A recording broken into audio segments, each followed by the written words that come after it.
வாழ்க்கை எப்படி நமக்கு நடக்க ஆரம்பிக்குது தெரியுமா? எந்த துறையா இருந்தாலும் சரி, உங்கள் மீது நீங்கள் வைத்திருக்கும் நம்பிக்கை, உங்களை சுற்றி இருப்பவர்கள் உங்கள் மீது வைத்திருக்கும் நம்பிக்கை, இது ரெண்டும் தான் வாழ்க்கையோட அடி ஆதாரம். வேற எதுவுமே கிடையாது.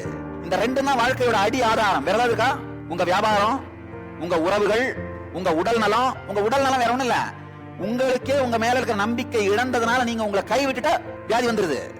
ரொம்ப தைரியமா தெளிவா ஒரு விஷயம் சொல்றேன், கேட்டுக்கோங்க. இந்த வார்த்தைகளுக்கு நான் பொறுப்பு.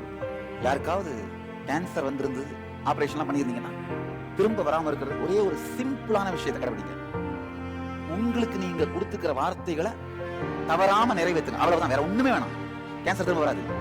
உங்கள் மீது நீங்கள் நம்பிக்கையை இழந்து உங்களை கைவிட்டா மட்டும்தான் கேன்சர் வரும். இது ஒரு ஆழமான சத்தியம், நல்லா புரிஞ்சுக்கோங்க. எப்போ உங்கள் மீது உங்களுக்கு இருக்கின்ற நம்பிக்கையை இழந்து உங்களை கைவிடுறீங்களோ அப்போ வாழ்க்கையில் தோல்வியை, அழிவை நோக்கி செல்ல துவங்கிவிட்டீர்கள். உங்களுக்கு நீங்கள் கொடுத்துக் கொள்ளுகின்ற வாக்குறுதியை நிறைவேற்றுங்கள். உங்களை நீங்கள் கைவிடாதீர்கள்.